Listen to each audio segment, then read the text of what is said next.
Salve, galera! E aí, como é que estão? Belezinha? Tranquilo? Tá estudando? Relembrando tudo aquilo que a gente já viu? Eu espero que sim, hein? Lembra que eu falei? Revisite as informações importantes.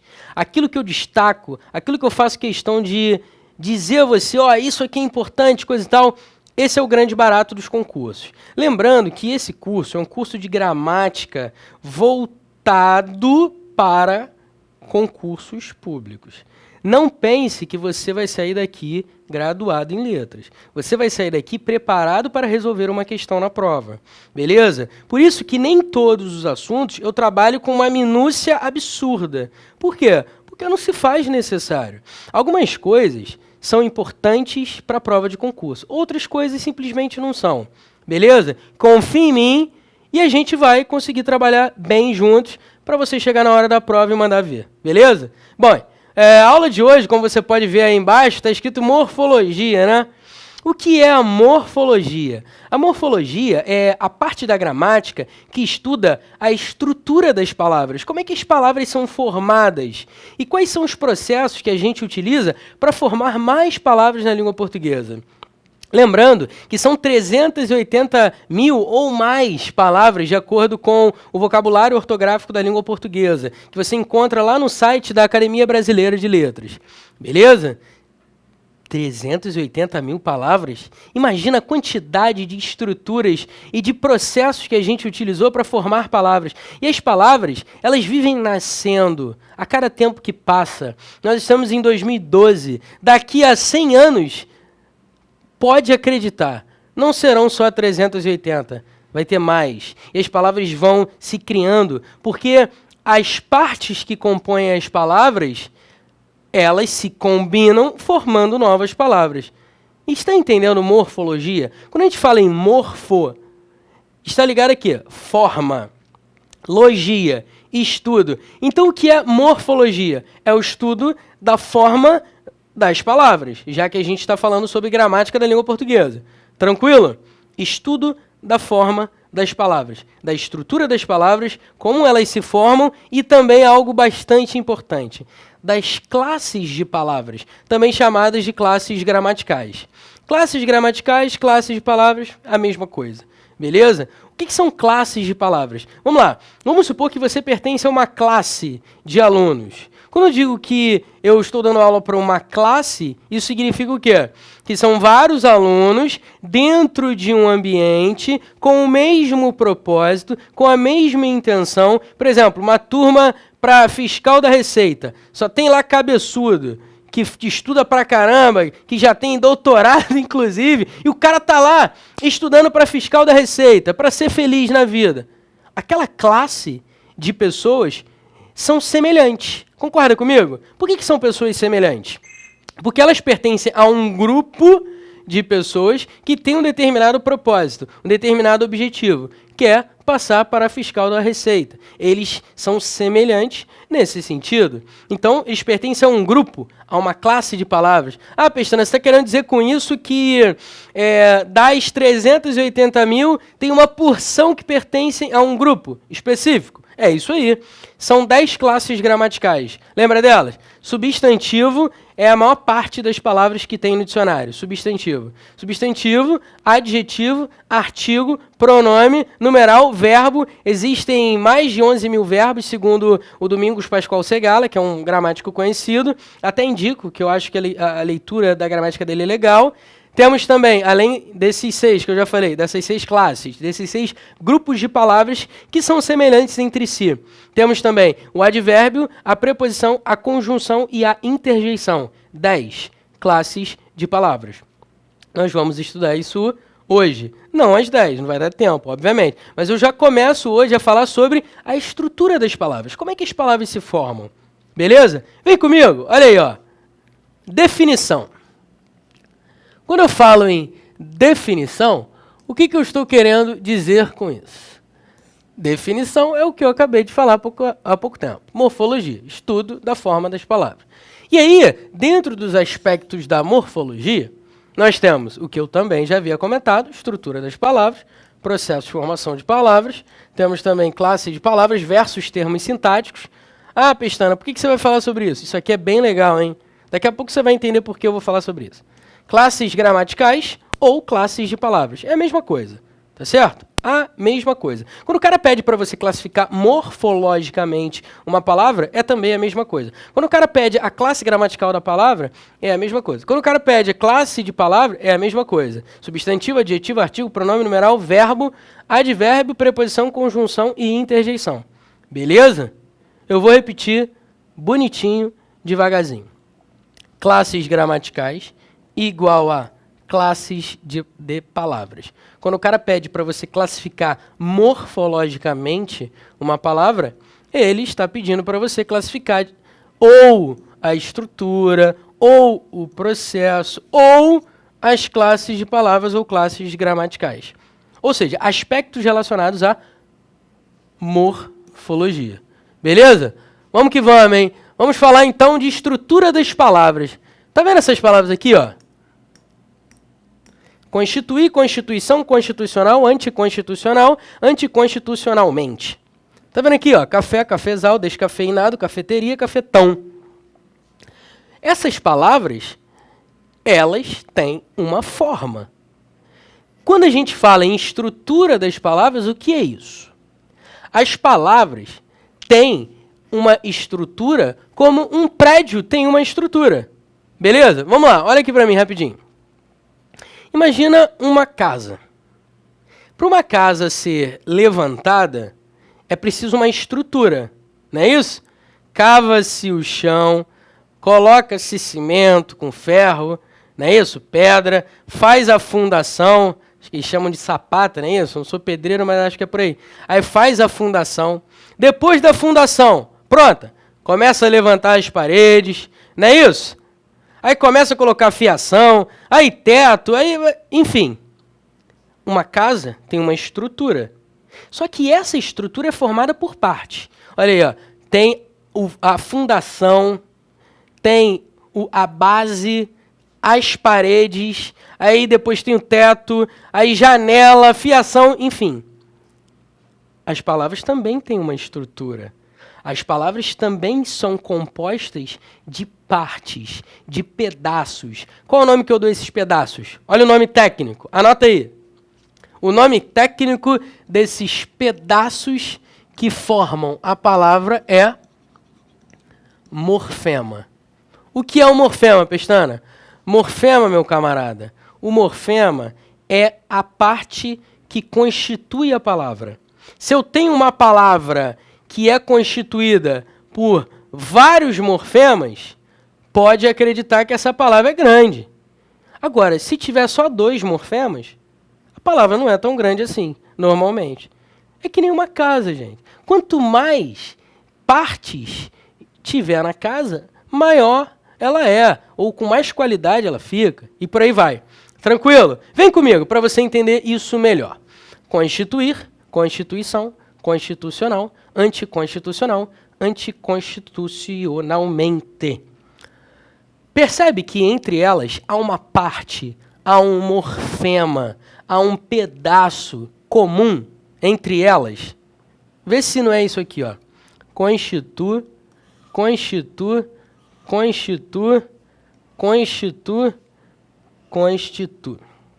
Esse pedaço eu chamo de morfema lexical, que é a mesma coisa que o famoso, velho, conhecido nosso radical.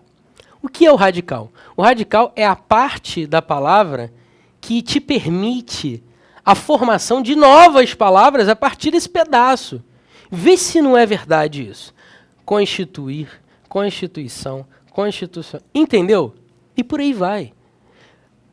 Esse pedaço te permite a formação de novas palavras. É por isso que eu chamo de radical. Radical é a base da palavra, é o pedaço da palavra, é o morfema que te permite a formação de novas palavras. E mais do que isso, você concorda comigo que nas palavras constituir, constituição, constitucional, anticonstitucional, anticonstitucionalmente, percebe que nessas palavras há o mesmo sentido básico?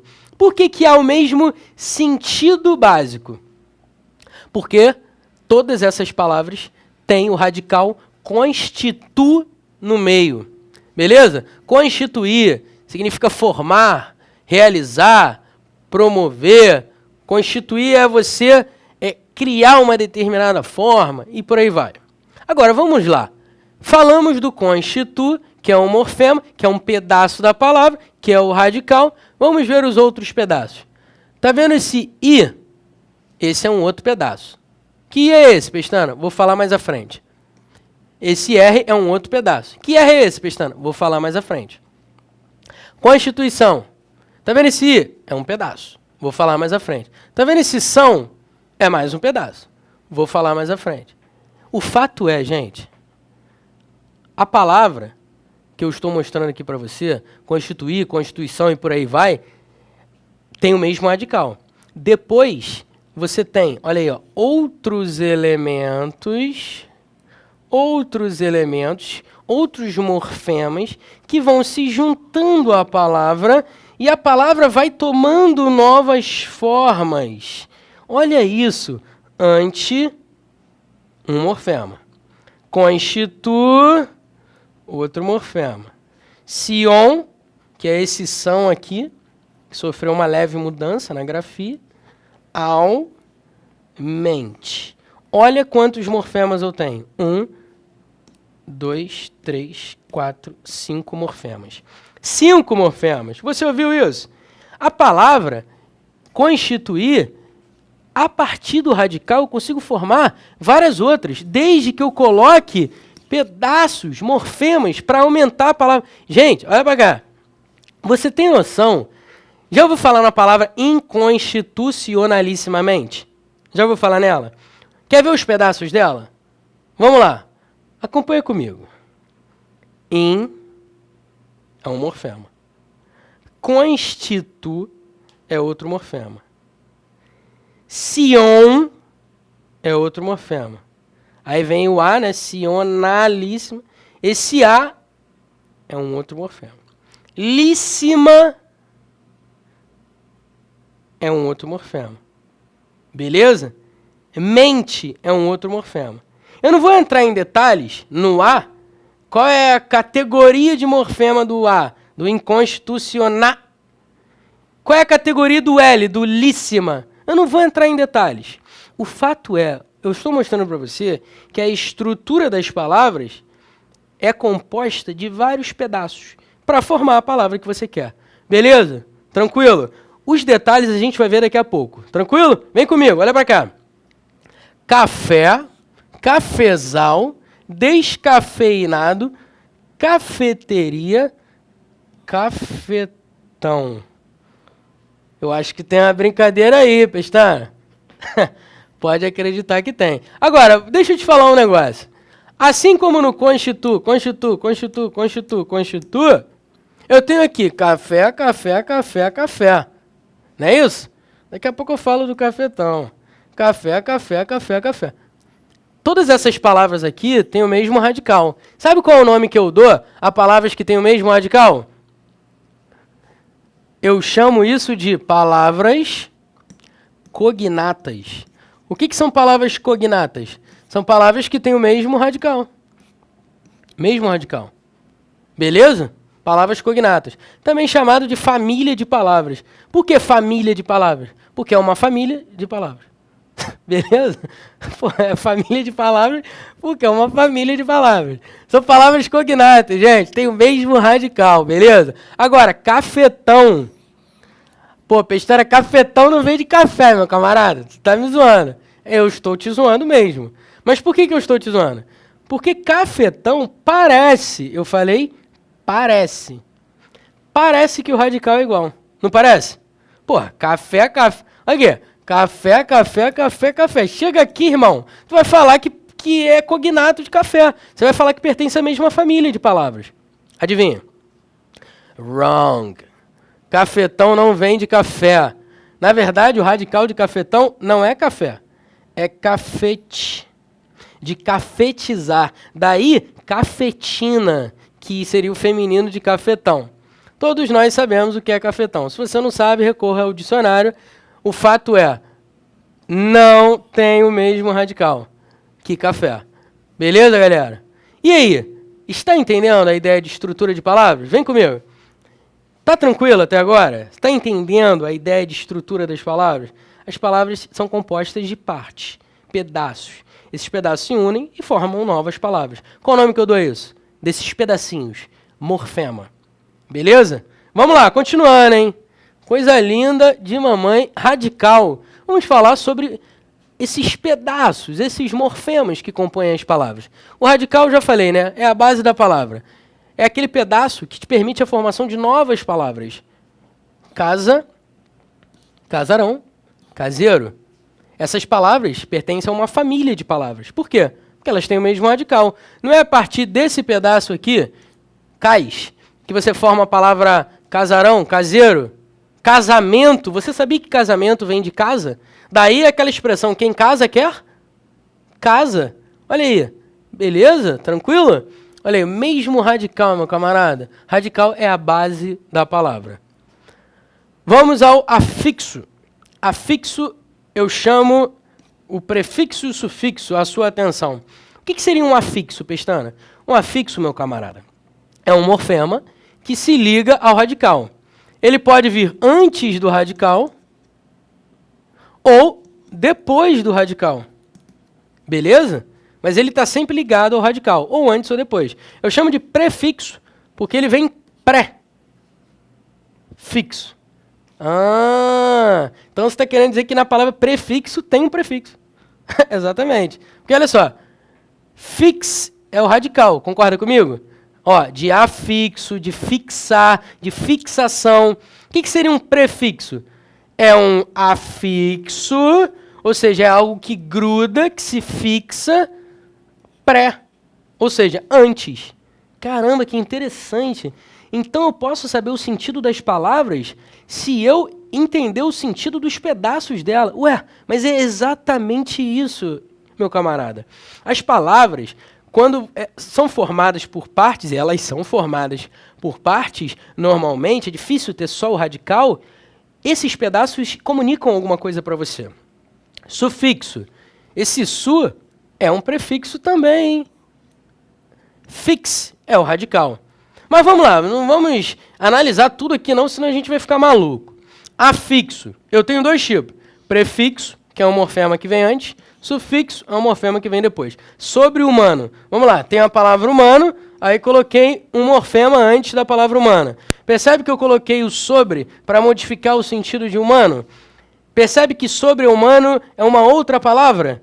Humano é uma palavra. Sobre-humano é outra palavra. Percebe que eu formei uma nova palavra? Eu formei como? Através do prefixo, que é esse morfema que vem antes do radical. Anti-inflação. Inflação é uma coisa, concorda? Anti-inflação é outra coisa. Ah, mas como é que eu sei? Ué, o prefixo está dizendo isso para você. Pô. O prefixo modifica o sentido do radical. Beleza? Tranquilo? Sobre, ideia de superioridade. Ante, ideia de contrariedade. Não confunda com ante. Por exemplo, no período antediluviano, ou seja, antes do dilúvio, pré-diluviano. Beleza? Esse ante é sinônimo de pré. Da ideia de anterioridade. Desleal. O cara é leal é uma coisa. Agora, desleal é outra. Beleza? Aquele cara fura-olho, que dá em cima da mulher dos outros, ele é um desleal, safado. Esse des é um prefixo. Por quê?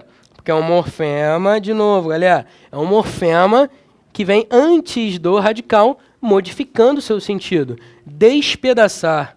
Ué, despedaçar é o mesmo des do desleal? Desleal é aquele que não é leal. Despedaçar é o que não pedaça? É o que não transforma as coisas em pedaço? Não. Olha para mim, rapidinho. Pessoal, imagina a quantidade de prefixos que existe. É uma quantidade ligeiramente grande. Vai ficar naquela paranoia louca de decorar tudo? Não, não vai. Até porque você conhece os prefixos da língua portuguesa. Ah, como é que eu sei que eu conheço? Gente, eu tenho 29 anos. Se você que está me assistindo tem 18, 20, 25, 30, 40, 50, enfim, você usa a língua há algum tempo. Se você usa a língua há algum tempo, você ouve as pessoas falando, os prefixos já estão aqui no seu cérebro. Você pode não identificar, talvez, numa palavra, mas você conhece os prefixos, beleza? Ah, Pestana, eu quero conhecer mais. Tudo bem. Ah, eu quero decorar. Tudo bem. Recorra a uma gramática, beleza? O objetivo do curso não é decorar. Não é nada disso. É a gente entender os mecanismos da língua de uma maneira mais clara para chegar na prova e mandar ver. Beleza? O que é o prefixo, então? O prefixo é um morfema que vem antes do radical, modificando o seu sentido. Eu estava falando agora do desleal, não estava? Desleal é aquele que não é leal. Despedaçar. Esse des tem o mesmo sentido que o des do desleal? Sabemos que não. Despedaçar significa quebrar, partir em pedaços. Então, esse des de despedaçar não tem nada a ver com o des de desleal. Ah, entendi. Então, você está querendo dizer que o prefixo, dependendo da ligação dele com o radical, ele pode ter vários sentidos? É exatamente isso. Vai ficar na paranoia louca de decorar agora todos os sentidos também? Jamais. Você vai ver o sentido da palavra e, consequentemente, vai entender o sentido dos morfemas, dos pedaços que compõem a palavra. Tranquilo? Despedaçar, quebrar, partir em pedaços.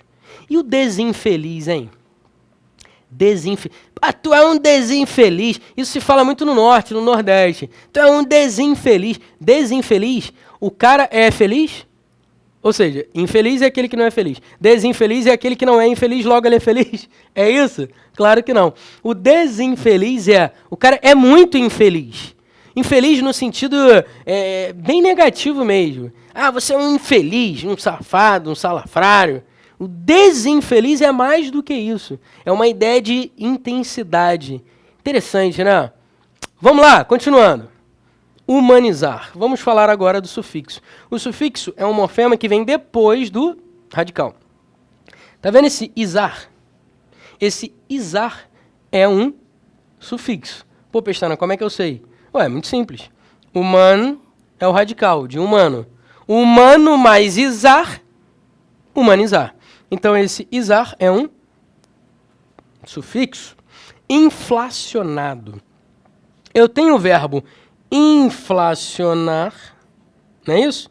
Inflacionar mais ado, eu vou ter o quê? Inflacionado. Percebe que o sufixo é um morfema que vem depois do radical? Lealdade, leal mais dade, lealdade. Dade é um sufixo. Pedacinho, pedaço mais inho, pedacinho, o inho é um sufixo. O sufixo, portanto, é um pedaço que compõe a palavra, mas ele vem depois do radical, modificando o sentido do radical. Só um detalhe que eu acho interessante é o seguinte: o sufixo mente é um sufixo adverbial. Por exemplo, leal mais mente, lealmente. Aí você diz assim, ele agiu lealmente. Percebe que lealmente está modificando o verbo? Ele agiu lealmente. É um modo como ele agiu, de maneira leal, de modo leal. O sufixo adverbial mente fica a dica. Quando eu falar de advérbio, eu vou comentar disso, mas já fica logo a dica. O sufixo adverbial mente não significa só modo. Não significa só modo. Por exemplo, você está, sei lá, está cansado do trabalho, aí sai numa sexta-feira para tomar uma gelada, para dar uma relaxada, aí você diz assim, aí garçom, eu quero uma cerveja estupidamente gelada. Calma aí. Estupidamente gelada. Eu quero uma cerveja gelada de modo estúpido. Aí, irmão, eu quero uma cerveja gelada de modo estúpido. Como é que se gela uma cerveja de modo estúpido? Não faz sentido. Então, quando você diz a cerveja está estupidamente gelada, o que você está querendo dizer? Que a cerveja está muito gelada. Muito, intensamente gelada. Então, esse mente aí indica modo? Claro que não, indica intensidade. O mente é o único sufixo adverbial. Beleza? Tranquilo? Vem comigo, hein? Vamos lá. Já falei de radical, já falei de afixo. Vamos falar da desinência. O que é a desinência? A desinência é também um morfema que marca a flexão das palavras. Beleza? Marca a flexão das palavras. O que seria flexão? Bem, no caso dos nomes, e aí, galera, vai aqui um adendo. Quando a gente fala em nome, eu estou falando sobre substantivo, pronome, adjetivo e está bom, tá bonito assim. Beleza? Então, lê-se desinência nominal como? Substantivo, pronome e adjetivo. Tranquilo? Ah, como é que eu ia esquecer disso, meu Deus do céu? Deixa eu pegar a borrachinha aqui, linda, de novo. Não é só o substantivo, pronome e adjetivo, é também o advérbio. Beleza? Tranquilo? Então, voltando, olha aí, coisa bonita de papai. Foi substantivo, pronome, adjetivo e numeral. Vamos ver? Olha aí, ó. Desinência nominal. Eu tenho dois tipos de desinência nominal. Desinência de gênero e desinência de número. Aqui vai uma polêmica. De acordo com alguns gramáticos, esse o é uma desinência de gênero masculino. E esse a é uma desinência de gênero feminino sempre, para todos os gramáticos. O problema é o o. Alguns gramáticos dizem que esse o é uma desinência de gênero masculina. Cachorro é um ser do sexo masculino ou feminino? Masculino. Como é que eu sei? Porque o o diz isso para mim. Isso é o que pensam alguns gramáticos. Cachorra é um ser do sexo masculino ou feminino? Feminino. Por quê? Porque esse pedaço, essa desinência nominal de gênero, diz isso para mim. Beleza? Agora, outros gramáticos vão entender esse o como uma vogal temática. Pestana, eu tenho que entender isso? Olha, amigo, entender, a gente vai perder tempo, porque eu vou ter que falar sobre a teoria dos gramáticos. É melhor você simplesmente saber que existe dupla análise no caso do o. Então, qual é a dupla análise? Pode ser uma desinência de gênero masculina ou uma vogal temática. Vai depender do gramático. E na minha prova, o que eu faço? Você vai olhar questão por questão e analisar a dupla possibilidade. Beleza? É assim que se faz prova de concurso. Analisando questão por questão, porque, infelizmente, os gramáticos divergem. A gente sabe disso, né? Fazer o quê? Os caras são malucos mesmo. Vamos lá. Cachorros. Cachorras. Só as cachorros. Cachorras. Lembrei da música. Cachorros, cachorras. Tá vendo esse S aqui? Esse S é uma desinência de número. Plural. Concorda comigo? E se eu não tivesse o S aqui? Hein, pessoal? Se não tivesse o S. Se só tivesse cachorro. Aí estaria no singular. Cachorras. Singular. Cachorros, plural. Cachorras, plural. Então, qual é a marca na palavra? Qual é a desinência que marca a flexão das palavras? De gênero e de número. Bom, o o pode ser desinência de gênero masculino ou vogal temática. E o a é uma desinência de gênero feminino, sempre. O S é a única desinência que marca o plural. A única. Você ouviu a única? A única. Pestana, calma aí, parceiro. A única? Tá de brincanagem comigo, né? A palavra flores. Olha aí, ó. Flor, plural. Flores. Olha aí, ó. Ex, plural. Então, esse ex é desinência plural. Meu camarada, o que eu falei para você? Que o S é a única desinência. Então, o S é a única desinência. Desinência nominal de número, plural. E o que esse é, Pestana? Esse é uma vogal temática. Você vai saber daqui a pouco o que é uma vogal temática. Beleza? Tranquilo? Desinência verbal. Vamos lá. Eu me esforçava mais. Nós nos esforçávamos. Galera, raciocina comigo. Quando você diz eu me esforçava, isso é passado. É ideia de passado, concorda? Qual é o pedaço da palavra que indica passado? É o vá. Qual é o nome que eu dou a essa desinência? Desinência modo temporal. Por que é uma desinência modo temporal? Porque esse vá indica o modo indicativo. Porque quando você diz eu me esforçava, isso é uma verdade, é um fato. E quando você diz eu me esforçava, o tempo é o quê? Passado. Então isso aqui indica certeza, modo indicativo, e tempo passado. Tá claro isso? É por isso que eu chamo esse vá de desinência modo temporal, porque indica o modo e o tempo. Nós nos esforçávamos. Esse mois indica o número e a pessoa. É por isso que eu chamo de desinência número pessoal. Vê se não é isso. Quando você diz nós nos esforçávamos, o número é plural por quê? Porque eu tenho aqui a primeira pessoa do plural. É mais de uma pessoa que se esforçava. Pessoa, primeira pessoa, ou seja, a pessoa que está falando e a pessoa que está ouvindo. É mais de uma pessoa. Então eu tenho aqui o MOS para marcar o número e a pessoa. Galera, eu vou falar sobre... Vamos lá. Eu vou falar sobre desinência, modo temporal, número pessoal, com mais detalhes quando eu falar de verbo. Tranquilo? Daqui a pouco a gente volta, hein? Ainda estamos em estrutura das palavras. Valeu!